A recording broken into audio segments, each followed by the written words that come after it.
Hey there, tonight we dive into one of history's most fascinating chapters, the quiet yet powerful lives of those who lived through the harshest winters in medieval times. The peasants, the unsung heroes who faced the bitter cold with nothing but their resourcefulness and determination. From their clever survival strategies to the ingenious ways they kept warm against the frost, their story is a testament to human grit. Before we step into this journey, take a moment to like the video if you're enjoying what I do here and hit subscribe, only if you truly feel it. And let me know in the comments where you're tuning in from. It's always amazing to see who's joining in from across the globe.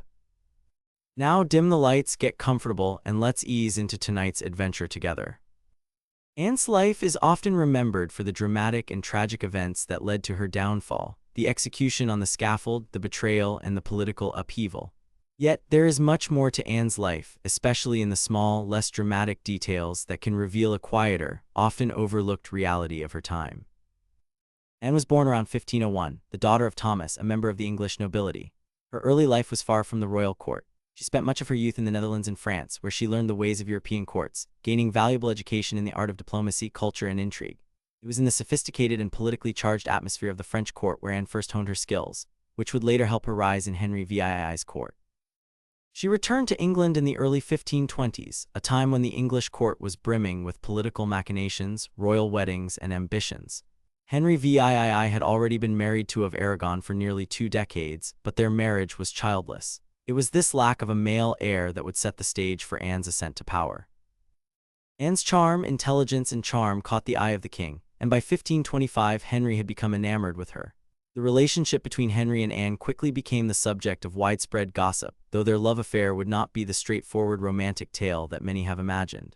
The courts of Europe were often politically charged, and Henry's pursuit of Anne was no exception. The question that loomed over Anne's rise was always whether she could secure the king's commitment and produce the son he so desperately needed. When Anne finally agreed to marry Henry, she did so knowing full well the great risks involved. After all, she wasn't the first mistress in Henry's life, but she was certainly the one who managed to take it to the next level. At the time, Henry was desperate for a male heir, and his frustration with his first wife of Aragon became a major factor. The issue was not simply the lack of a son, it was Henry's growing belief that could not bear him the child he so needed for the future of his dynasty. His desire for a divorce became intertwined with his desire to marry Anne.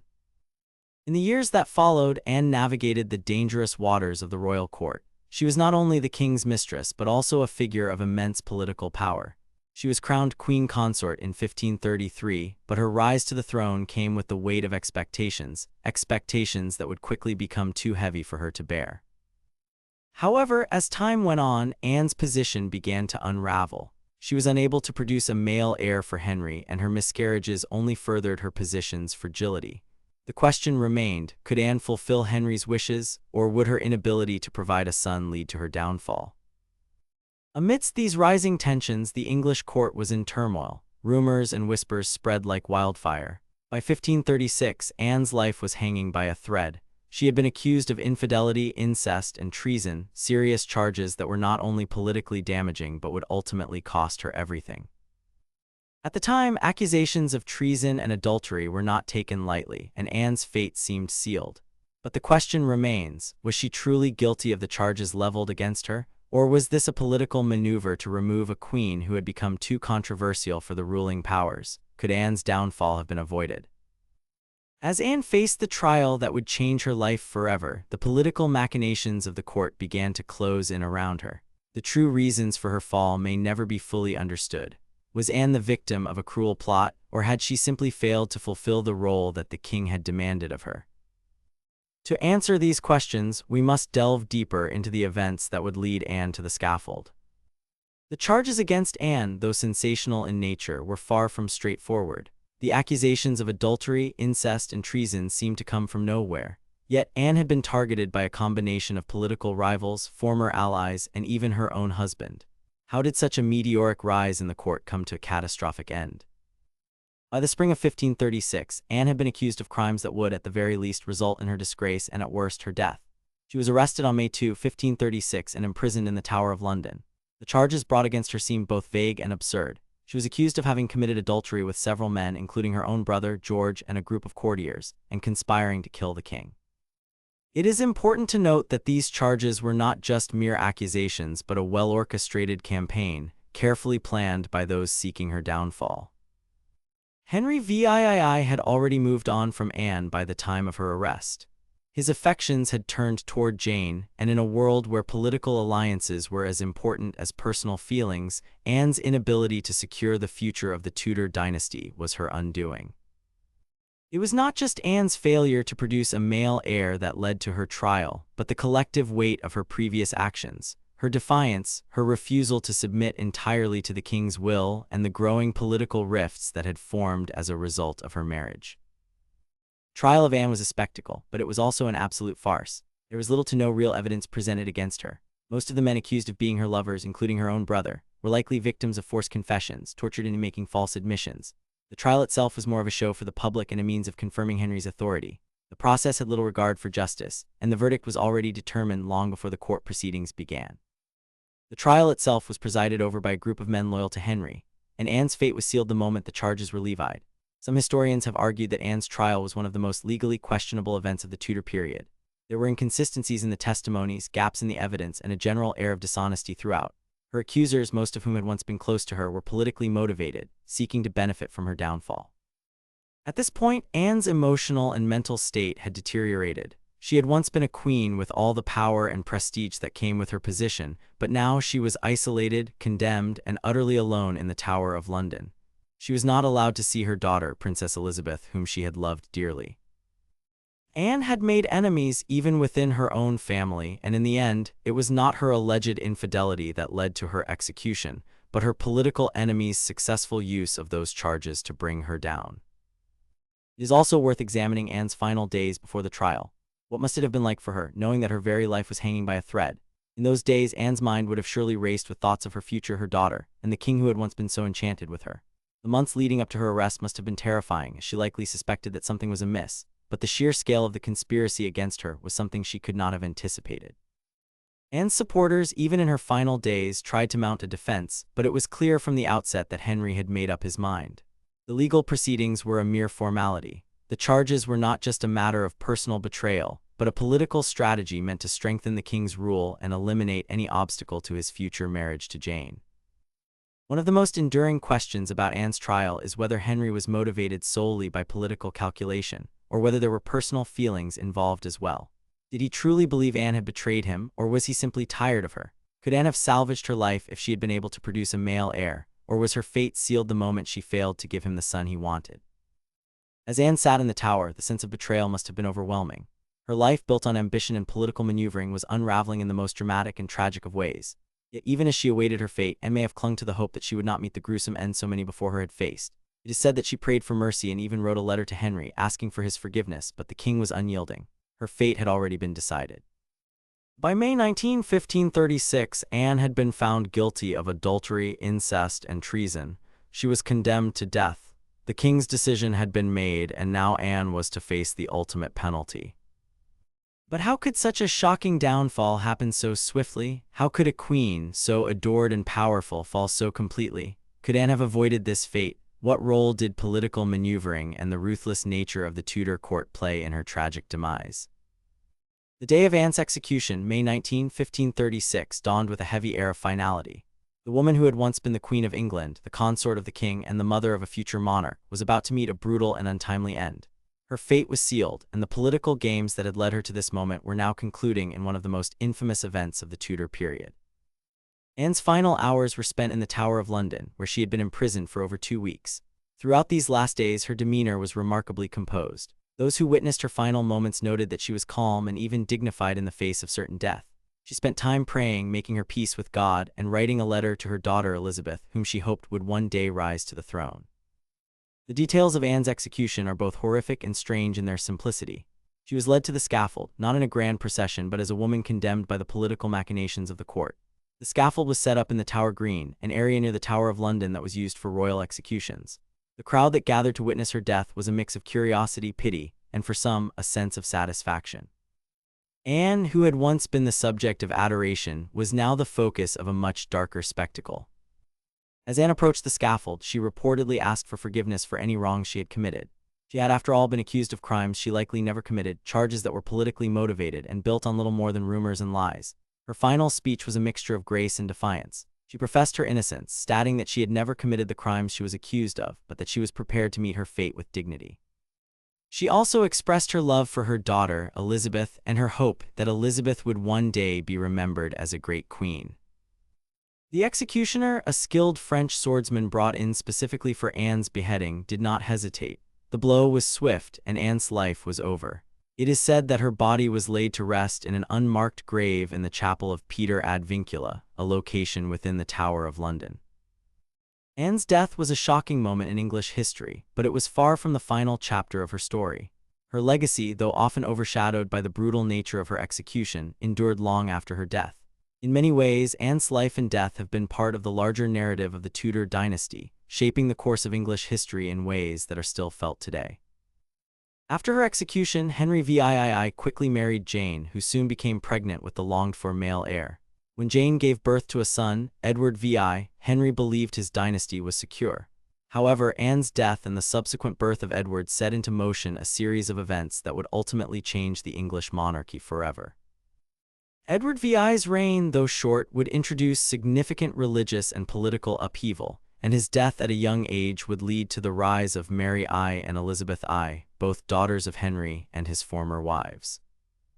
Anne's daughter, Elizabeth, who had been only 2.5 years old when her mother was executed, would eventually become one of the greatest monarchs in British history. Queen Elizabeth I, who ruled for over 4 decades, brought England to the height of power and influence during the Elizabethan era. Though her mother had been condemned, and Elizabeth was not only able to survive the tumultuous years following Anne's death, but also to prosper in ways her mother could have never imagined. Anne's story is not just a tragic tale of betrayal and political intrigue, but a reminder of the unpredictable nature of history.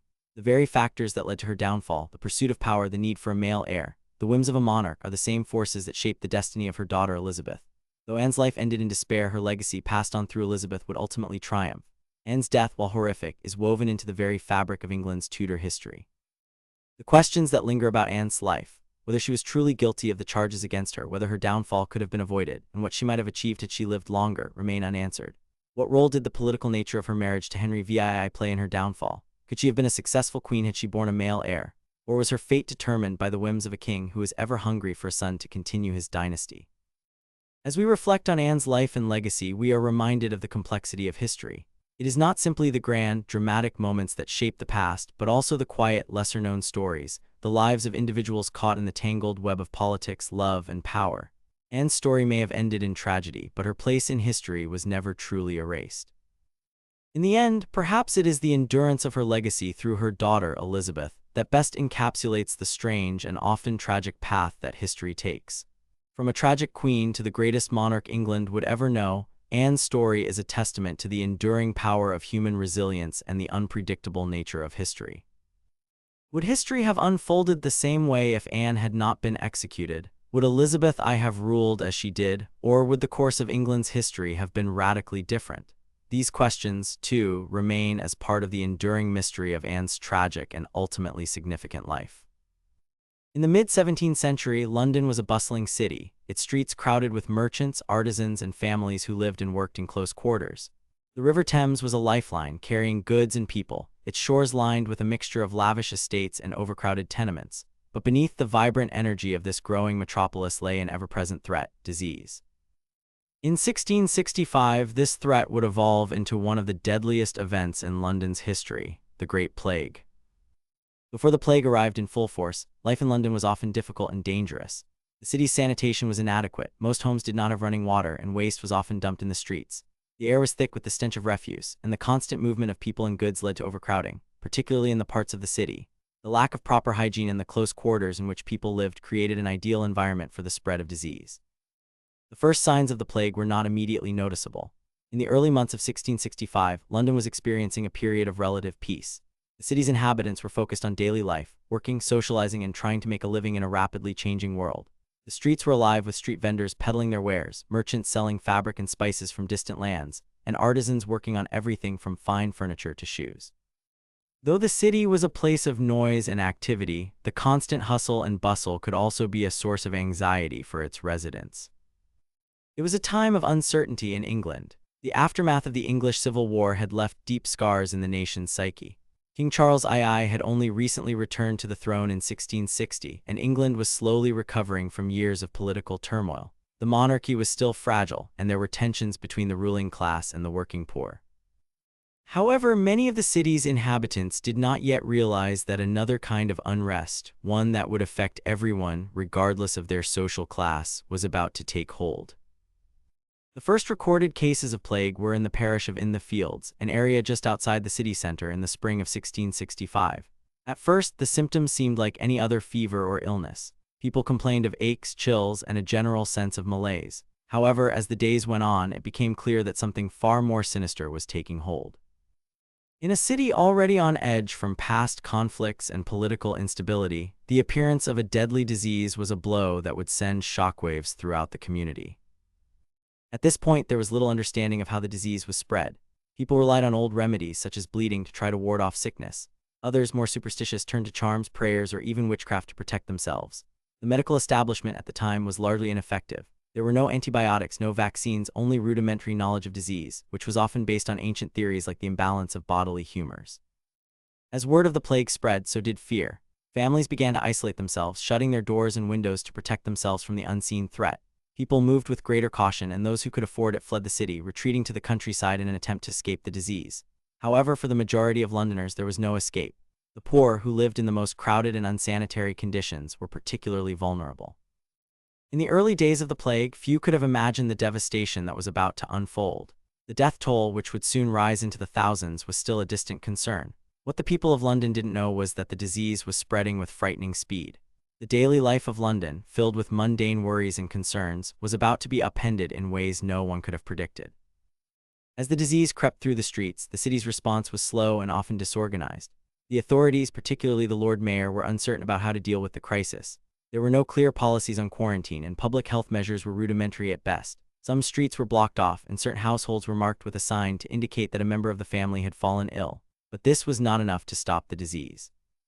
It spread relentlessly, infecting the poor in the cramped, unsanitary slums, but also reaching the wealthier neighborhoods as well. How did the people of London react to the first reports of plague? How did the social structure of the city cope with the growing fear of a disease that seemed beyond anyone's control? Could the plague have been contained earlier if the authorities had acted with more urgency? The slow realization that a disaster was unfolding was perhaps one of the most unsettling aspects of the early days of the Great Plague. For many, life continued as normal, even as the specter of death began to loom larger. In the next section, we will explore how life in London changed as the plague spread, and how the city's residents tried to survive in a world turned upside down. By the summer of 1665, the plague had spread through London like wildfire. What had begun as a few isolated cases had now turned into an epidemic that no one could ignore. The city's inhabitants were in the midst of a growing panic, but life continued as best it could in a place teetering on the edge of despair. How did the residents of London cope with the mounting death toll, the overwhelming fear, and the increasingly desperate measures taken by both citizens and authorities? The city, once full of life and activity, now appeared eerily silent in many areas. Streets that had been bustling with merchants, families, and street performers were now almost deserted. The wealthy who could afford it fled to their country estates, leaving the poor and the working class behind. The city's walls, which had once provided a sense of protection, now seemed to close in, trapping the sick and the healthy alike in a desperate battle against a disease that seemed to have no mercy. But even as some Londoners fled, others were left behind, forced to deal with the grim reality of daily life amidst the plague. For many, this was a matter of survival. The poor who lived in the overcrowded slums of the city were particularly vulnerable. These areas, like In the Fields and others, had already been rife with filth and disease long before the plague arrived. Now, with the disease spreading so quickly, these neighborhoods became places of suffering, fear, and for many, death. The city's response was chaotic. Authorities attempted to quarantine the infected areas, but these measures were often ineffective. Plague victims were left to die in their homes, their families abandoned as no one dared to approach them. Infected homes were marked with a painted sign, often a simple painted P or a chalked up mark, signaling that the family inside was stricken with the plague.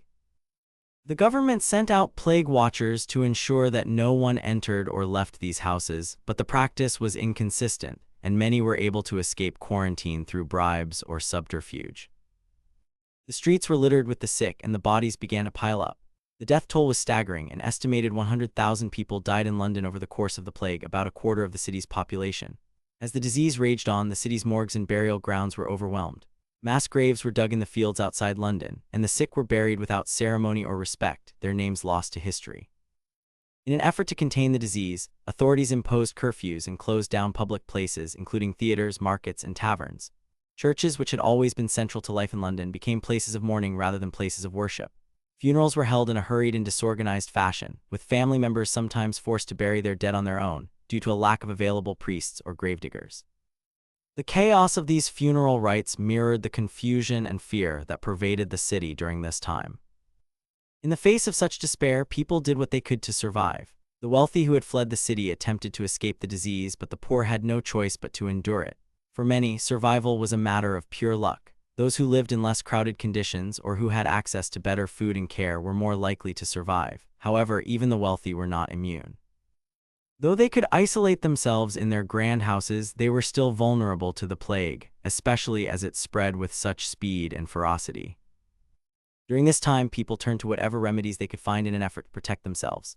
Some carried plague water or plague potions, concoctions made from herbs and spices in hopes of warding off the disease.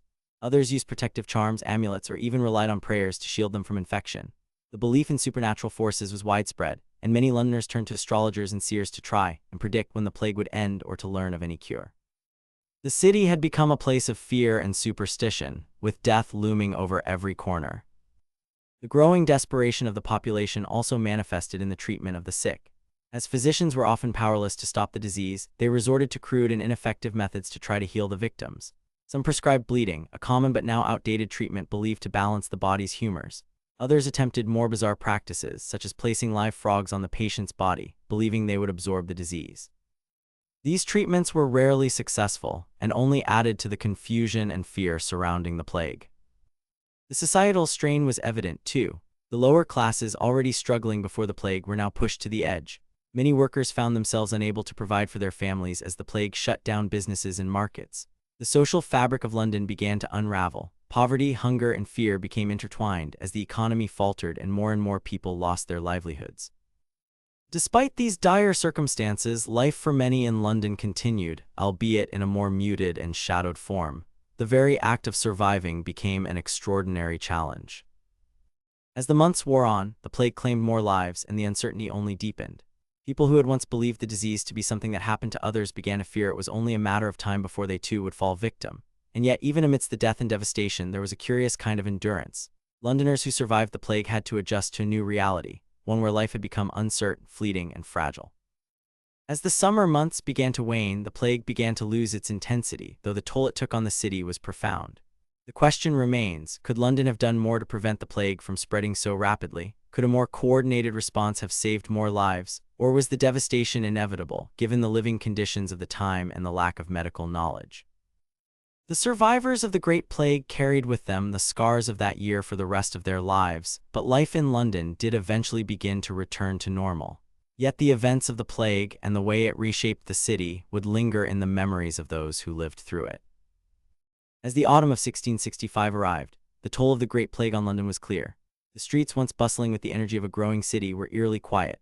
The death toll had been staggering. Some estimates suggest that as many as 100,000 people had perished, about a quarter of the city's population. The plague had not only wiped out a significant portion of the population, but had also left deep psychological and social scars that would affect London for decades. Yet by the end of 1665, the disease seemed to begin to fade as mysteriously as it had arrived.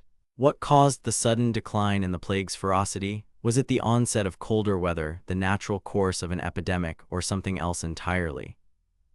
One of the theories about the end of the plague was the colder weather that came with the changing seasons. In 1666, the colder temperatures and the natural cycle of the epidemic likely helped to slow the spread of the disease. The bacterium that caused the plague, pestis, is typically spread by fleas that infest rats, and it is believed that the colder weather may have killed off the fleas, helping to bring the epidemic to a halt. Another factor was the sheer toll the disease had already taken. After so many deaths, the plague eventually ran out of its victims, leaving only the survivors to carry on. By the winter of 1666, the plague had more or less ceased its deadly grip on London. However, the city was far from unscathed. The psychological scars of the plague would linger long after the physical disease had passed. For the survivors, the trauma of witnessing the death of friends, family, and neighbors would have a lasting impact. The social fabric of the city had been deeply shaken. Communities were broken, businesses destroyed, and the labor force decimated. Families that had once lived together were now scattered or mourning the loss of loved ones. Many survivors had no choice but to pick up the pieces of their lives in a city that had been irrevocably changed. Economically, London faced a long and difficult recovery. Businesses were slow to reopen, and many workers were either dead or too afraid to return to their posts. The wealthy who had fled the city at the onset of the plague had to rebuild their investments, while the classes struggled to survive in the aftermath. Unemployment was high, and food shortages became a persistent issue for the working poor. But the city's resilience was undeniable.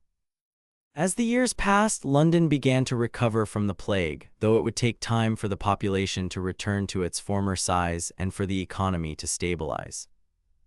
One of the enduring consequences of the Great Plague was the shift in public health policy. The devastation caused by the plague led to a growing realization of the need for better urban planning, sanitation, and health measures. The government began to take more serious steps to address the root causes of the disease, particularly the unsanitary conditions that had allowed it to spread so quickly. While there was still little understanding of disease transmission, steps were taken to improve the conditions in which the urban poor lived. The construction of proper sewers and waste disposal systems was slowly introduced, and public health became a growing concern. The aftermath of the plague also saw significant changes in the cultural and religious life of London. Many people who had lost loved ones turned to religion for solace, and the plague fostered a renewed interest in spiritual matters. Churches became central to the recovery process, with priests and ministers offering comfort to the grieving.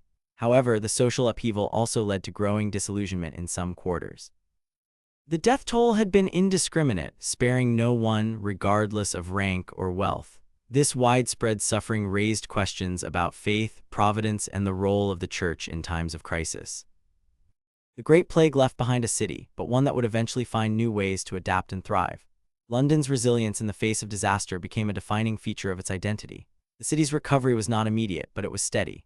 It would take years for the population to rebuild, and many families were permanently displaced, but in the long term, the city would grow even larger, stronger, and more prosperous. The legacy of the Great Plague would continue to echo throughout the centuries. In the following years, London would face other challenges, wars, fires, and further epidemics, but the memory of the 1665 plague would always linger. It served as a reminder of the fragility of life, the vulnerability of cities, and the need for preparedness in the face of disease. The plague also contributed to a greater understanding of the dangers of overcrowding, poor sanitation, and the importance of clean water and proper hygiene in preventing the spread of disease. One of the most significant aspects of the legacy of the Great Plague was the development of more modern public health practices. The devastating impact of the plague underscored the importance of understanding disease and taking preventive measures. It led to the creation of systems to monitor and control outbreaks, though it would take more than a century for the full benefits of these changes to be realized.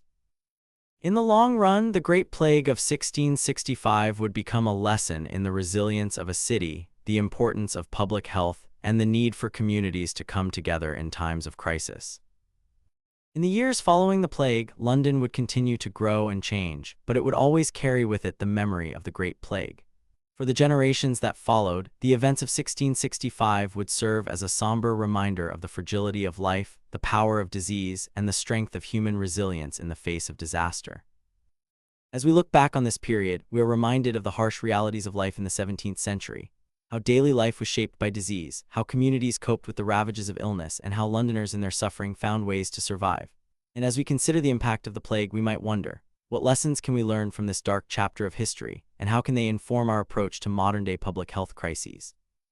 Thomas More, a man whose name is often associated with wisdom, integrity, and an unyielding commitment to his beliefs, had a life that was anything but typical.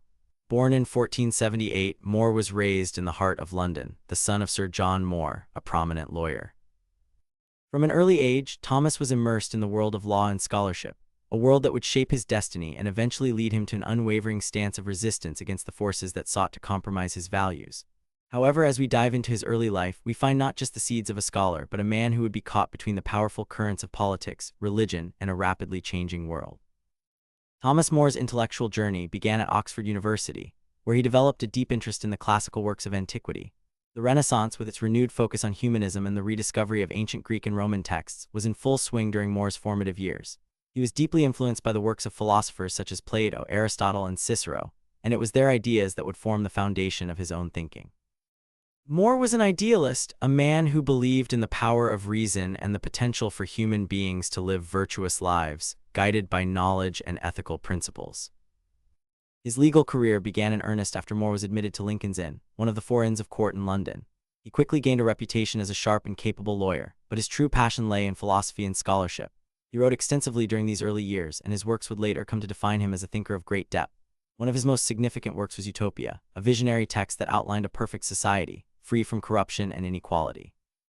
In this fictional world, More explored themes of social justice, the role of the state, and the importance of education and reason.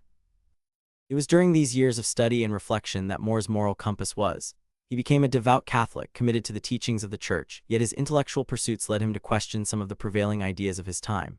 He was not one to accept things without deep contemplation, and it was this intellectual rigor that would later put him at odds with the most powerful man in England, King Henry VIII.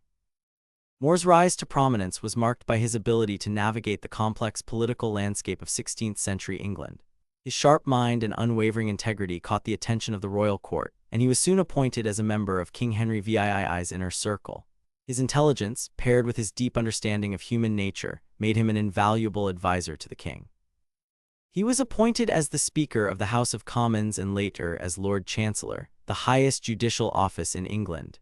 But while More was gaining power and influence, the country itself was on the brink of a profound transformation, a transformation that would demand much more from More than he could have ever imagined. King Henry VIII, a monarch known for his charisma and ambition, had begun his reign with great success. But as the years passed, his desire for a male heir and his frustrations with the Catholic Church would lead to a deep personal and political crisis.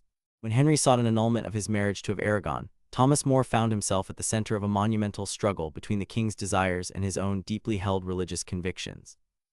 At first, More supported Henry in his efforts to secure a divorce. However, as Henry's demands grew more audacious, particularly with the creation of the Church of England and the king's self-declared role as its supreme head, More's loyalty to the Catholic Church and its teachings would put him in direct conflict with the king.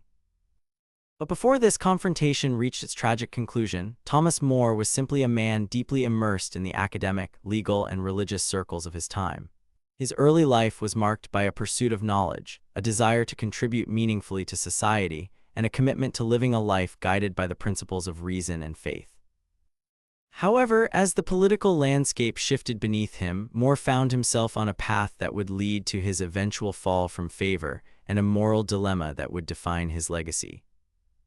What could More have done differently as the storm of Henry's divorce and religious reforms began to brew? Could he have found a way to support the king without sacrificing his own deeply held beliefs? Or was More's fate sealed the moment Henry VIII demanded allegiance to the new Church of England? As we move forward, we will explore the inner conflict that consumed Thomas More during these pivotal years, and how this conflict would ultimately lead him to make one of the most fateful decisions of his life. By the mid-1530s, the political and religious landscape of England had become with Thomas More caught between his loyalty to the king and his unwavering commitment to the Catholic Church. The king's desire for a divorce from Aragon and his subsequent break from the Roman Catholic Church had created an irreparable rift in the kingdom. For More, this was not just a matter of royal politics, but a profound moral and religious dilemma. At the heart of this conflict was Henry VII's decision to declare himself the supreme head of the Church of England, effectively severing ties with the Pope and the Roman Catholic Church. The king's desire to remarry to secure a male heir through his union with Anne was the catalyst for this dramatic shift. More, a devout Catholic, could not reconcile the king's actions with his own religious convictions. He believed that the Church, under the guidance of the Pope, was the sole authority on matters of faith and morals. The very idea of a monarch placing himself above the authority of the Pope was not only a political betrayal but a religious one as well. More's position was made even more precarious by his position at the heart of the English court. As Lord Chancellor, he was one of the king's most trusted advisors, and his loyalty to Henry had been unquestioned. However, as the king's demands grew more insistent, More found himself at a crossroads. The king's request that More take an oath recognizing Henry's supremacy as the head of the Church of England was the final straw. More could not in good conscience swear allegiance to such a declaration, as it would contradict his faith and his loyalty to the Pope. More's refusal to take the oath was not a simple act of rebellion. It was a deeply personal decision, one that was rooted in his faith and his understanding of justice. He knew that by refusing, he was risking everything: his position at court, his wealth, and perhaps most importantly, his life. Yet his conviction was such that he could not bring himself to swear an oath that would betray his beliefs. For months, More tried to navigate a path that would allow him to maintain his principles without openly defying the king. He from public life and retreated to his home, but the pressure from the crown continued to mount. The king was determined to secure the allegiance of his subjects, and More's resistance became an increasingly dangerous symbol of dissent. The tension reached its breaking point in 1534 when Parliament passed the Act of Supremacy, which declared Henry VII to be the supreme head of the Church of England. More, along with many other devout Catholics, saw this as a direct challenge to the authority of the Pope. More refused to support the act, and his refusal to take the oath made him a marked man. In an attempt to force his compliance, More was arrested in April 1534 and imprisoned in the Tower of London. During his imprisonment, More was subjected to intense questioning and attempts to break his resolve. He was interrogated by Thomas, the king's chief minister, who sought to extract a confession from him. More was offered several opportunities to save himself by simply swearing the oath, but he remained steadfast. The prison conditions were harsh, and More's health began to deteriorate, but his commitment to his principles remained unshaken. He was not a man to be swayed by threats or promises of leniency. He believed that his refusal was not just an act of personal defiance, but a moral duty to protect the Church and its teachings. More's silence in the face of intense pressure has often been viewed as a form of silent resistance. He refused to speak out against the king, but he also refused to give his allegiance to the new Church of England. In his mind, silence was the only way to remain true to his conscience without betraying the oath he had taken to serve the king. But as time passed and More's situation grew more dire, the question arose: how much longer could he hold out? What would ultimately push him to the point of complete defiance, knowing that it would likely lead to his execution? Was there a point at which More's resistance would become futile, or was it the very act of maintaining his principles in the face of certain death that would define his legacy? More's final decision would not be made in the courtroom nor in the halls of power. It would come in the face of a stark reality. The consequences of his refusal to support the king's new church would be death. The question remained: was More's fate sealed when he chose to stand by his beliefs, or was there a point at which he could have compromised, avoided execution, and saved his life? As the political and religious pressures continued to mount, More would soon face a trial that would determine his fate. But what could More's fate have looked like had he chosen a different path? Could he have used his influence and intellect to find a middle ground between loyalty to the king and loyalty to his faith? Or was this conflict inevitable, given the depth of his convictions? In the next section, we will explore the trial of Thomas More, his defense, and the final moments of his life. Was it truly a life of quiet resistance, or had the choices he made led him into a tragic inevitability? By 1535, the tension between Thomas More and King Henry VII had reached its inevitable climax. More, who had once been one of the king's closest advisors and a trusted figure in the court, was now a prisoner of the very king he had served. The monarch who had once celebrated More's intellect and moral compass was now determined to see him punished for his refusal to accept the Act of Supremacy and the king's self-declared position as the supreme head of the Church of England. More's trial, which took place in 1535, was a spectacle more than a pursuit of justice. It was in many ways a formality, as the king's desire for More's conviction was clear from the outset. More's refusal to take the oath recognizing Henry as the head of the church had been seen as an act of defiance, one that could not go unpunished. The trial itself was not a contest of legal arguments, but a means of publicly declaring More's disobedience and cementing his fate. The charges against Thomas More were straightforward. He had refused to take the oath of supremacy, and in doing so had refused to recognize the king's authority over the church. The trial was conducted by a jury of men loyal to the crown, with no impartiality to be found. The evidence against More was circumstantial at best, based on his refusal to swear allegiance to the king's religious reforms. In fact, More's crime was not one of overt action, but of quiet resistance, a refusal to conform to the political realities of his time. At the trial, More was given an opportunity to speak in his defense, but he remained resolute in his refusal to acknowledge the Act of Supremacy. He did not attempt to make a grand speech or mount a passionate defense of his actions. Instead, he remained silent for much of the proceedings, allowing his actions and his unwavering faith to speak for themselves. More's defense was rooted in his belief that the king's actions were unlawful and went against the fundamental teachings of the Catholic Church. He was a man of profound conviction, and his refusal to conform was not merely a political stance, it was a moral and religious one. More's silence and calm demeanor in the face of the trial were striking. He was not a man of grand gestures or fiery rhetoric, rather his strength lay in his steadfast adherence to his principles. In the courtroom, he remained resolute, calmly and firmly asserting his beliefs. This quiet resistance made More an even more powerful symbol for those who, like him, believed in the sanctity of the Catholic faith and the authority of the Pope. The trial ended in a guilty verdict, and Thomas More was sentenced to death. The execution would take place on Tower Hill, a site known for royal executions, and More would meet his end with the same dignity that had characterized his life. His family and friends, who had hoped for a last-minute reprieve, watched helplessly as More faced the inevitable. His fate was sealed, and there was no turning back. On July 6, 1535, Thomas More was led to the scaffold. He had been allowed to speak one final time, and his words were those of a man at peace with his fate. In his last speech, More stated that he was dying as the king's faithful servant, but God's first. His refusal to betray his conscience, even in the face of death, defined the final moments of his life. More's execution was a tragic and poignant moment in history, one where a man of deep faith chose to die rather than compromise his beliefs. The manner of More's execution was swift. The executioner, aware of More's calmness and composure, executed him with a single blow, ending his life in an instant. More's death, while tragic, cemented his legacy as a martyr for his faith and his principles. Though his life had been marked by intellectual pursuits and a commitment to justice, it was his final act of resistance that would make him immortal in the annals of history. In the aftermath of More's execution, the political and religious landscape of England continued to shift. Henry VII's break with Rome and the establishment of the Church of England would lead to decades of turmoil, but Thomas More's martyrdom left an indelible mark on history. His steadfast refusal to bend to royal authority, even in the face of death, was an act of profound courage. More's legacy would endure, not as a man defeated by the king's will, but as one who died in defense of his beliefs.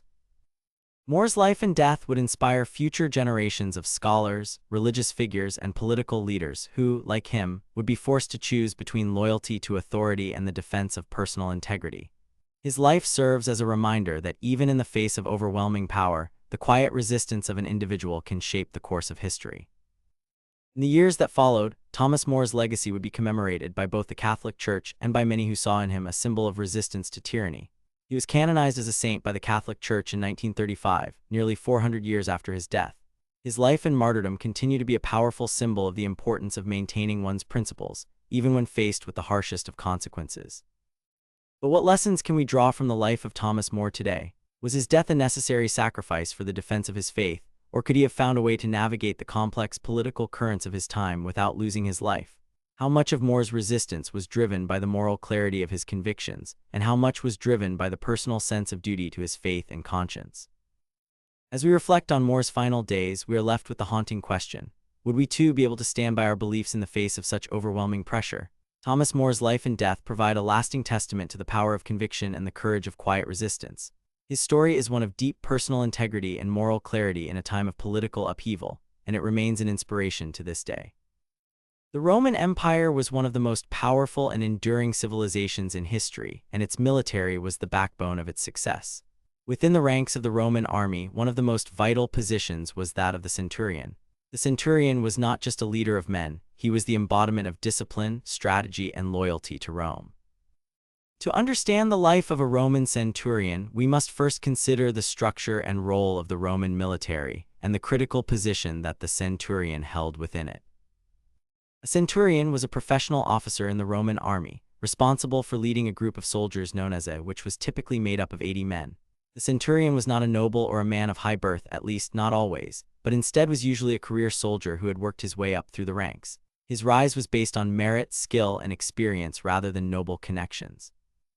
The path to becoming a centurion was difficult, requiring years of service and a deep understanding of military tactics and leadership. The centurion's role was far from glamorous. Unlike the commanders or generals who sat behind desks and made high-level decisions, the centurion was out on the front lines with his men, leading by example. His responsibilities were vast. He was in charge of maintaining discipline within his unit, overseeing training, managing supplies, and ensuring that his men were ready for battle at a moment's notice. In addition to these duties, a centurion also played a crucial role in the daily activities of the Roman army, acting as both a leader and a mentor to the soldiers under his command. The life of a centurion was deeply intertwined with the daily operations of the army. A centurion's day began before the sun rose. The soldiers under his command had to be roused, fed, and prepared for the day ahead. The routine was rigorous and often exhausting. Physical fitness was of utmost importance, and the soldiers were required to perform drills and exercises designed to keep them in peak condition. These exercises were not only physical but also mental, as soldiers needed to be ready for the psychological stress of battle. The centurion himself would lead these exercises, demonstrating the importance of discipline and leadership. A centurion's role went beyond the battlefield. He was also a key figure in maintaining order and discipline among his men. The Roman army was known for its strict code of conduct, and it was the centurion's responsibility to enforce this code. The punishment for disobedience or cowardice was severe. For example, if a soldier showed signs of fear in battle, he could be punished or even executed. The centurion had to make difficult decisions in these situations, balancing the need for discipline with the reality of human error and fear. In addition to maintaining discipline, the centurion was responsible for overseeing the logistics of his unit. This included ensuring that his soldiers had the proper equipment, supplies, and shelter. Roman soldiers were expected to be self-sufficient, and their centurion was tasked with making sure they had the tools they needed to survive and fight. This included everything from weapons and armor to food and water. A centurion who failed in this responsibility could quickly lose the respect of his men. The life of a centurion was not just about strict discipline, however. A centurion also had to be a tactician, a strategist who understood the nuances of battle. He had to be able to read the battlefield, recognize the strengths and weaknesses of his opponents, and make decisions that would lead his soldiers to victory. The training he received was rigorous and comprehensive, covering everything from the use of weapons to the art of commanding a unit in the heat of battle. At the same time, the life of a centurion was often one of isolation. He was expected to maintain a professional distance from his soldiers, which meant that the personal relationships he had were limited. His focus was always on the mission at hand, whether that was securing a Roman outpost, subduing an enemy tribe, or guarding the borders of the empire. The camaraderie that developed among soldiers was important, but the centurion's role was always one of authority and leadership. The centurion's life was also marked by constant travel. Roman legions were stationed all over the empire, from the deserts of Egypt to the northern reaches of Britain. The centurion would have spent much of his life on the move, setting up camp, fortifying positions, and leading his men in various military campaigns. The constant movement and uncertainty made for a difficult and sometimes dangerous existence. However, despite the hardships, the life of a centurion was also one of prestige and respect. Centurions were regarded highly within the Roman military, and their reputation extended beyond the battlefield. They were often sought after by those in power for advice on military strategy, as their experience and knowledge were invaluable to the Roman state. The centurion was a symbol of Rome's strength and discipline, a vital cog in the machine that powered the Roman Empire. As we reflect on the life of the Roman centurion, we must ask, what was it about this position that made it so central to the success of the Roman military? Was it simply the discipline and strength of the men they commanded, or was there a deeper, more intangible quality that made centurions such effective leaders? How did the structure of the Roman army and the demands placed on centurions shape the empire's expansion and longevity?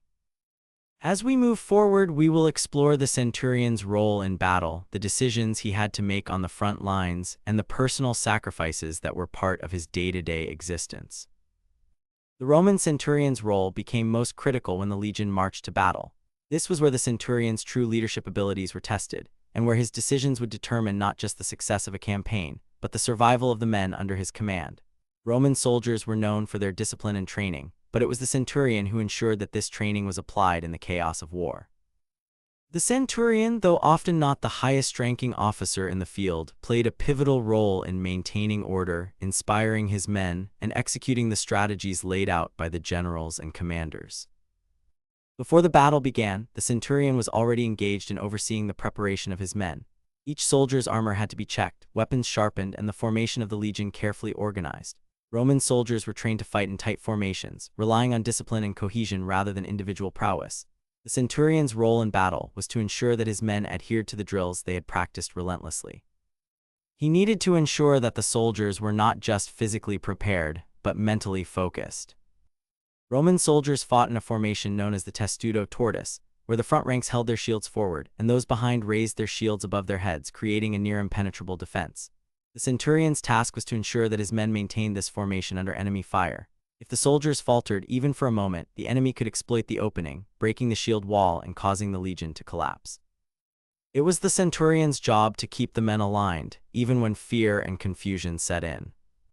The centurion's position on the battlefield was usually near the front, leading by example. Though Roman generals and commanders might direct the larger strategy, it was the centurion who was responsible for the tactics within his unit.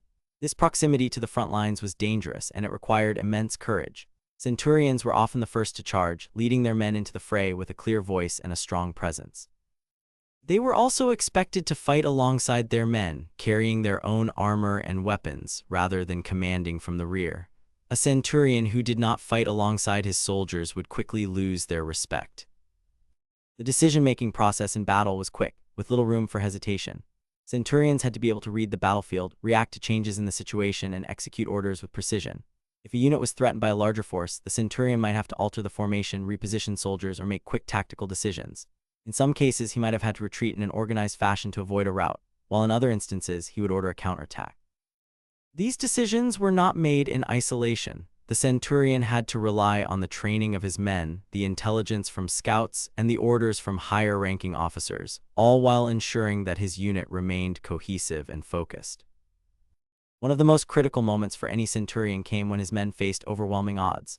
Roman soldiers were trained to fight with discipline, but facing an enemy who outnumbered them or had superior terrain could test even the most hardened troops. It was at these times that the centurion's leadership was paramount. The centurion could not afford to show fear or hesitation. His soldiers needed to see their leader as unwavering, no matter how dire the situation seemed. The responsibility of maintaining morale was another key aspect of the centurion's role. As the battle raged on, the soldiers' resolve could easily falter, especially if the tide of battle began to turn against them. The centurion had to inspire courage in his men, urging them to stand firm, reminding them of their training, and shouting orders to keep them in line. A well-timed rallying cry could make the difference between victory and defeat. The centurion's voice, though loud and commanding, was not just a tool of authority, it was a source of strength, rallying the soldiers when they felt their strength waning. Despite the centurion's crucial role in maintaining order, he was not immune to the dangers of battle. Centurions were often the targets of enemy soldiers, who knew that taking down a leader would disrupt the command structure and cause chaos within the ranks. Centurions wore armor similar to that of the soldiers, though with distinctive markings that indicated their rank. They also carried a vine staff, a symbol of their authority, which could be used as a weapon or a tool to direct their men in battle. The risk of death was ever present for a centurion, and many did not survive the brutal battles of ancient warfare. Those who did survive earned great respect, not only from their soldiers but from Roman society at large. It was said that Roman soldiers viewed their centurions with a level of reverence, for the centurion was both a protector and a mentor. Many centurions were deeply respected, and their bravery in battle was often immortalized in stories and statues. The pressure on a centurion during a battle could be immense. They were expected to lead, fight, and make decisions in a constant state of uncertainty. A single misstep could lead to a breakdown in the chain of command, causing confusion and disarray among the soldiers. Centurions then had to develop a keen sense of timing, a clear mind under pressure, and an ability to inspire their men in the most trying circumstances. But what was it like for the centurion when the battle was over? The immediate aftermath of a Roman battle was often just as taxing as the battle itself. Centurions had to oversee the wounded, manage prisoners of war, and ensure that their soldiers were cared for. They had to gather the spoils of war, supervise the burial of the dead, and report back to their commanders with a clear assessment of the battle's outcome. The life of a centurion was not one of glory and leisure. It was a life of constant pressure, risk, and responsibility. However, the rewards for success were significant. Centurions who led their men well could receive land, wealth, and the admiration of Roman society. Some even ascended to higher ranks in the military or went on to political careers after their service. As we reflect on the centurion's role in battle, we might wonder, what motivated these men to face such tremendous danger day after day? Was it simply the honor of serving Rome, or was there a deeper sense of duty that drove these leaders to risk their lives? Could a centurion's ability to inspire his men under pressure explain the lasting success of the Roman military? The question remains, did the life of a centurion differ in its essential nature from that of a soldier in other empires, or were there shared experiences of leadership, loyalty, and courage a universal part of military life throughout history? The life of a Roman centurion was defined by combat, leadership, and discipline, but the influence of these men extended far beyond the battlefield. Centurions were not only the backbone of the Roman military machine, but their actions and decisions shaped the very structure and legacy of the Roman Empire. As we consider the lasting impact of the centurion, we see that their leadership and dedication were integral to the expansion and endurance of one of the largest empires the world has ever seen. Following a battle, the centurion's role shifted from that of a battlefield commander to a manager of the aftermath. The Roman army, particularly during its peak, was not just about war. It was about logistics, organization, and governance. Centurions had the responsibility of ensuring that conquered territories were assimilated into the empire. They oversaw the building of forts, roads, and infrastructure, and even helped to govern these new lands by enforcing Roman law and order. Centurions were often stationed in far-flung provinces of the empire, where they became the face of Roman authority. Beyond their military responsibilities, many centurions also played a vital role in shaping Roman society. Centurions were often awarded land grants after their military service, which provided them with wealth and status. Some would go on to become influential landowners, and their wealth allowed them to participate in Roman political life. The success of a centurion's military career was not just measured in victories on the battlefield, but also in the social and economic opportunities it provided them after their service. Centurions were key figures in the Roman military's ability to adapt and expand. Unlike modern military units, where a large portion of leadership is focused on specialized tactics and technology, Roman military leaders like the centurion had to blend strategic thinking with resource management. Centurions' ability to maintain discipline, handle logistics, and adapt to changing circumstances made them versatile and invaluable to the empire's military infrastructure. The role of the centurion was also vital to the Roman Empire's ability to keep control over its vast territories. With a military presence in provinces scattered across Europe, the Middle East, and North Africa, it was the centurion who kept order in regions far from Rome. He was a direct link between the Roman state and the local populations. Centurions were often tasked with suppressing rebellions and ensuring that local leaders were compliant with Roman rule. In many cases, their ability to manage diverse groups of people and integrate them into the empire was critical to the Romanization process. However, the centurion's authority also came with a great deal of responsibility, and not all centurions were successful. There were instances where poor leadership or mismanagement led to disaster. The infamous Battle of the Forest in 9 CE, in which 3 Roman legions were ambushed and destroyed by Germanic tribes, is one such example. While the loss was largely attributed to the poor decisions made by higher-ranking officers, the centurions in charge of the individual units bore some responsibility for the defeat. This event served as a sobering reminder that the leadership of a centurion could make or break a campaign. But it wasn't just in the grand battles that centurions played a role in shaping history. The small, everyday acts of leadership, the discipline instilled in soldiers, the maintenance of order, and the preservation of Roman values were what truly made the Roman military so formidable. Centurion's ability to inspire loyalty, discipline, and resilience in his soldiers was what allowed the Roman army to march across continents, conquer vast lands, and maintain control over them for centuries. As we look back at the centurion's legacy, it is clear that their influence extended far beyond the military sphere. The Roman centurion was not just a soldier. He was a manager, a governor, a leader, and in many ways a symbol of Roman power. His role in the empire was multifaceted, and his impact lasted long after the fall of the Roman Empire itself. Even today, the image of the Roman centurion continues to captivate our imaginations, symbolizing the strength and endurance of an empire that spanned centuries. But how did the legacy of the centurion impact the structure of the Roman Empire in the long run? Was it the strength of individual centurions that allowed Rome to conquer so many lands, or was it the sheer size and organization of the Roman army as a whole? Could the empire have survived as long as it did without these middle-level leaders, whose responsibility and discipline kept the vast legions intact? Ultimately, the life of a centurion reveals the delicate balance between leadership, loyalty, and military strategy that was essential to the Roman military's success. The centurion's dedication to Rome, his ability to lead through example, and his resilience in the face of adversity made him a crucial figure in the Roman Empire's rise to power and its long-lasting influence on the world. As we reflect on the life of the Roman centurion, we are reminded of the enduring importance of leadership in any society. The centurion's ability to maintain order, inspire his men, and make difficult decisions on the battlefield remains a timeless lesson in the complexities of leadership.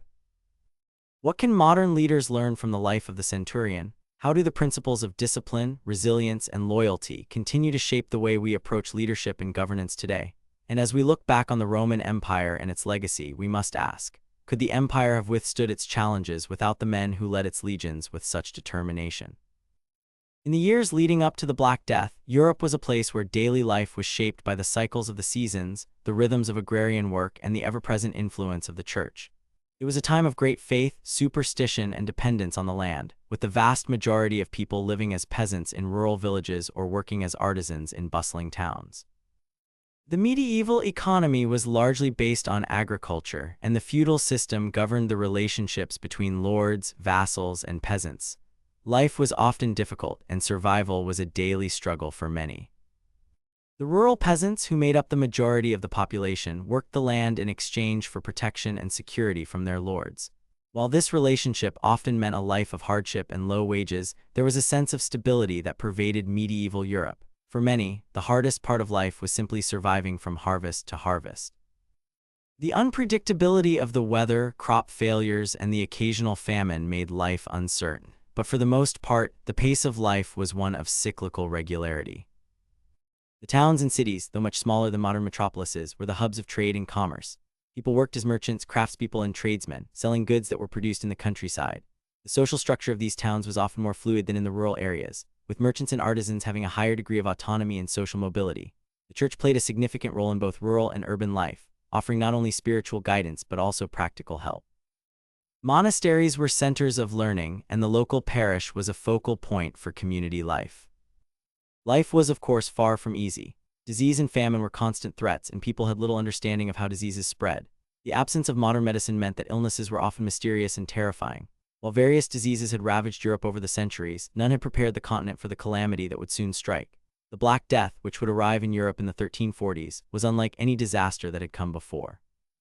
As Europe entered the early years of the 14th century, the continent was already weakened by a number of social, political, and economic stresses. The Hundred Years' War, which pitted England against France, had drained resources and exacerbated tensions between nations. In addition, Europe had already experienced a series of famines in the early decades of the century, which had left many regions in a fragile state. The stage was set for a disaster of epic proportions, though no one could have foreseen how catastrophic the Black Death would be. Before the plague arrived, there were rumors of disease in the east, spreading through the trade routes and entering the Mediterranean world. But these reports were largely dismissed as rumors, and few could have imagined the scale of devastation that was coming. In fact, the first signs of the Black Death in Europe appeared in 1347, when a fleet of Genoese merchant ships arrived in the port of Messina in Sicily. The sailors aboard the ships were gravely ill, and soon after their arrival, the disease began to spread rapidly through the port city. The symptoms of the plague were terrifying and swift. Those infected would experience fever, chills, and fatigue, followed by the appearance of painful, swollen lymph nodes, which became known as buboes. These buboes would often grow to the size of an egg and were highly infectious. In many cases, the infection would spread to the lungs, causing a deadly form of pneumonia. In the most horrific cases, the disease could cause death within just a few days of infection. It was in this environment of fear and uncertainty that the Black Death began its journey through Europe, spreading from Sicily to Italy, France, and beyond. As the disease moved through cities and towns, the mortality rate was staggering. It is estimated that the Black Death claimed the lives of between 25 and 50 million people across Europe, roughly one-third to one-half of the continent's population. The question that must be asked is, how did a single disease spread so quickly and with such devastating impact? Was it simply the movement of traders and soldiers along well-established routes, or were there other factors that contributed to the rapid spread of the plague? And once the disease had arrived, how did it change the daily lives of people who were already living in a world marked by uncertainty and danger? The Black Death would leave a lasting mark on Europe, not just in terms of the staggering death toll, but also in terms of the social, economic, and cultural changes it triggered. As we continue this journey through the plague's devastating effects, we will explore how the disease reshaped medieval Europe, changing the very fabric of society in ways that are still felt today. The Black Death spread across Europe with a speed and efficiency that stunned the populations it touched. From its first landing in Messina in 1347, the disease moved quickly through Italy, France, Spain, and England, eventually reaching every corner of Europe. With no understanding of how the disease spread, people were left to panic and speculate on its origins, and in their fear, the social fabric of Europe began to unravel. At the time, the prevailing theory of disease was miasma, the belief that foul or bad air caused illness. As the disease spread, many sought to explain the plague through religious or supernatural means. Some believed that it was God's punishment for the sins of humanity, while others thought it was a result of planetary alignments or the wrath of demons. This belief led to acts of extreme penitence, with some groups like the Flagellants engaging in self-inflicted punishment in an attempt to appease divine wrath. The Flagellants would parade through towns, whipping themselves with ropes, hopping to atone for the sins they believed had caused the plague. However, the true cause of the plague remained unknown. It was eventually discovered that the disease was caused by the bacterium pestis, carried by fleas that infested black rats, which were common on ships and in cities. The cramped, unsanitary conditions of medieval European towns where rats and fleas flourished created an ideal breeding ground for the disease. Once the bacteria entered a person's body, it spread rapidly, especially in densely populated areas. Those who lived in close quarters, as was common in many medieval cities, were particularly vulnerable. Infected fleas would bite humans, transferring the bacteria, and the disease could spread with devastating speed.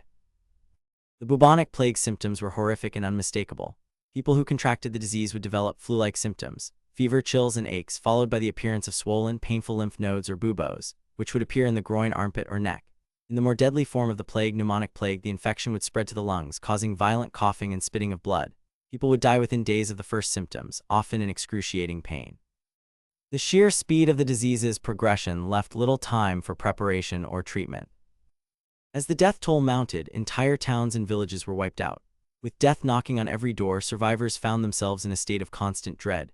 People abandoned their homes, fleeing to the countryside in the hope of escaping the plague. Entire families were wiped out in a single day. The sheer number of dead overwhelmed burial practices. Mass graves were dug and bodies were thrown in without ceremony. In some cases, the dead were left to rot in the streets, creating a terrifying and unsanitary environment. In the chaos of the plague, societal roles were disrupted. The clergy, once a source of guidance and comfort, were decimated by the disease as they, too, succumbed to the plague. Many priests, unable to care for the sick or perform last rites, fled or died in large numbers. Some villages were left without priests, and the spiritual leadership that had been so central to daily life was lost. The plague also brought about significant social upheaval. As the death toll grew, the labor force was decimated and the economy began to crumble. Fields were left untended, and crops rotted in the fields because there were no workers to harvest them. This caused widespread food shortages, and what food remained became more expensive, further straining the social structure. Peasants who had always lived under the thumb of feudal lords began to demand higher wages, as they were now in short supply. The feudal system, already weakened by centuries of political instability, began to crack under the strain. The result was a wave of social unrest. In parts of England and France, peasants rose up in rebellion, demanding better working conditions and fairer treatment. The Peasants' Revolt of 1381 in England was one of the most significant of these uprisings, sparked by the levying of taxes to fund the wars in France. As the labor force shrank and economic hardship grew, the social hierarchies of medieval Europe began to shift. The Black Death, though it caused immense suffering, also contributed to the weakening of the traditional feudal order, as peasants gained leverage in negotiations for better wages and living conditions. This social upheaval, however, was not limited to the peasantry. The nobility and the ruling classes were also affected by the plague, as it decimated their own ranks. Many wealthy families lost heirs, leading to a concentration of land and wealth in the hands of fewer families. In some regions, nobles abandoned their estates, leaving their land to fall into disrepair or be taken over by commoners. The lack of stable governance and the constant threat of death caused political instability in many areas, and the social order was irreparably altered. The plague's economic consequences were far-reaching. As trade and agriculture faltered, the economic infrastructure of Europe was severely weakened. The disruption of the labor force led to inflation and an increase in wages, as workers were now in high demand. But the economic strain was also felt in the rise of criminality. With law and order breaking down in many areas, crime rates soared. Banditry and lawlessness became commonplace in regions hit hardest by the plague. In some cases, cities and towns hired mercenaries to patrol the streets and maintain order, though this was only a temporary solution. The social impact of the Black Death was profound. It shattered the old order and set the stage for a new era. As people were forced to rethink their understanding of life and death, new religious and philosophical ideas began to take hold. Some people began to question the authority of the Church, as it seemed unable to provide answers or relief in the face of the plague. The result was a slow but steady shift in European thought that would later contribute to the Renaissance and the Reformation. The plague also had lasting psychological effects on the population. People lived in a constant state of fear and uncertainty, unsure whether the disease would strike them next. This contributed to a sense of existential crisis, as many people grappled with the idea of mortality in a way they never had before. For some, the plague was a sign of the end times, and apocalyptic visions flourished in both religious texts and popular imagination. As we consider the spread and impact of the Black Death, we must ask, could the plague have been mitigated in any way? Was there anything that medieval Europe could have done to better prepare for or respond to such a catastrophic event? How did the survivors of the Black Death cope with the immense loss, and how did they begin to rebuild their societies? The Black Death was not just an epidemic, it was a defining moment in European history, one that reshaped the social, economic, and cultural landscape of the continent. Its effects would be felt for centuries, altering the course of history in ways that were unimaginable before it struck. As the Black Death finally began to subside, Europe was left in a state of disarray and grief. The devastating toll of the plague, often estimated at a death toll of 25 to 50 million people, or roughly a third of the continent's population, left entire towns and villages depopulated, economies in ruins, and social structures completely disrupted. The survivors were left to face a world that had fundamentally changed, both physically and psychologically. How would they rebuild? What lessons could be drawn from the devastation, and how did Europe adapt in the wake of the plague's horrors? In the immediate aftermath of the plague, the population of Europe was decimated. Many cities, particularly those at the heart of trade and commerce, suffered severe losses. In some towns, the population was reduced by half or more. Fields were left untended, homes abandoned, and the once bustling streets of medieval towns became eerily quiet. The loss of so many workers, artisans, and farmers caused agricultural production to fall drastically. Yet, over time, the surviving population began to reassert control over the devastated land. The economic balance began to shift as labor became more valuable. Farmers and workers found themselves in a position of greater power, demanding higher wages for their services. The change in the labor market was one of the most significant consequences of the plague. With fewer workers available to work the land or man the crafts, the surviving peasants were able to negotiate for better wages and living conditions. In some cases, landowners, who were left with fewer people to manage their estates, were forced to offer better terms to their tenants. This newfound bargaining power for peasants was part of the larger social changes that began to ripple through Europe. The rigid feudal system, which had governed medieval society for centuries, started to break down as the relationships between peasants and lords began to shift. This period marked a gradual transformation in the economic and social structures of Europe. Although the medieval feudal system did not collapse entirely, the Black Death accelerated the weakening of traditional feudal hierarchies. With fewer people to labor on the land, serfs were able to negotiate for better terms or even leave their lords' lands in search of better opportunities. In some regions, this led to the rise of a more mobile and increasingly independent class of peasants. Additionally, the concentration of land in the hands of the surviving nobility led to further shifts in wealth and power. The plague also disrupted the political landscape. As local lords and nobility died off, power vacuums appeared in some areas, leading to unrest and, in some cases, rebellion. The Peasants' Revolt of 1381 in England, which had been brewing in the years before the plague, came to a head as the common people, emboldened by their newfound power, rose up against the monarchy and the elite. While the revolt was suppressed, it demonstrated that the social structure of medieval Europe was in flux, and the old order could no longer be relied upon to maintain control. In addition to the economic and social upheaval, the Black Death left a profound psychological scar on European society. People's understanding of life and death was radically altered, and the plague's devastation led many to turn to religion for solace. The Church, which had been unable to protect its followers from the plague, came under scrutiny. The authority of the Church, already challenged by the rise of secular rulers and the growing popularity of intellectual movements like humanism, was further undermined by its inability to prevent or cure the disease. As a result, some people began to question the Church's teachings and practices more openly, sowing the seeds for later movements such as the Reformation. Meanwhile, the mass death and disruption of the plague led to a growing sense of fatalism and spiritual reflection. Many survivors, deeply traumatized by the loss of family and friends, turned to religion in search of meaning. The fear of death, coupled with the widespread belief that the plague was a divine punishment, encouraged many to seek penance through extreme religious devotion. The flagellants, groups of people who publicly whipped themselves as acts of atonement, are perhaps the most famous example of this. But the psychological toll of the plague also led to a flourishing of apocalyptic thought, with many people believing that the end of the world was imminent. This sense of impending doom permeated all aspects of life, from religious practices to art, as paintings and writings increasingly depicted the grim reaper and scenes of death and destruction.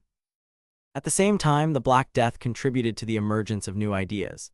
With so many clerics and intellectuals lost to the disease, some universities and schools began to look to a different kind of education. As the Church's influence over scholarship waned, humanism, a movement that placed emphasis on the study of classical texts and human-centered philosophy, began to gain traction. This intellectual shift would lay the groundwork for the Renaissance, a cultural rebirth that would deeply transform European thought, art, and science in the centuries to come. While Europe began to recover economically and socially, the physical landscape was still in disarray. Rebuilding the infrastructure that had been lost or abandoned took years. In some regions, entire villages had been wiped off the map. The construction of roads, bridges, and towns had to start from scratch, and the labor required to do so fell to a small but growing workforce. As agriculture slowly returned to its previous output, food production began to stabilize, but the process of recovery was slow and painful. It wasn't until the late 14th and early 15th centuries that Europe truly began to bounce back from the Black Death. Trade routes, once disrupted by the plague, slowly began to reopen. Merchants and artisans returned to the cities, and agriculture once again flourished in many regions. Populations began to grow again, and the surviving generations were able to build on the lessons learned from the devastation. The labor market continued to evolve, and the power dynamics between peasants, merchants, and the nobility shifted further toward a more modern economic structure. Ultimately, the Black Death reshaped Europe in ways that were not immediately apparent. The demographic collapse, the collapse of old power structures, and the questioning of religious authority paved the way for a new order in the medieval world. The emergence of a new intellectual movement, the rediscovery of ancient knowledge, and the growing empowerment of the common people all contributed to the foundation of the Renaissance, the Reformation, and the eventual rise of modern Western civilization. The Black Death, despite its immense suffering, was one of the pivotal events in shaping the course of European history. But as we look back, we must ask, could Europe have avoided such a devastating catastrophe, or was it inevitable that a society so fragile would be so profoundly impacted by such an event? What lessons can we learn from the societal shifts caused by the Black Death, and how does it continue to echo through the events of history that followed?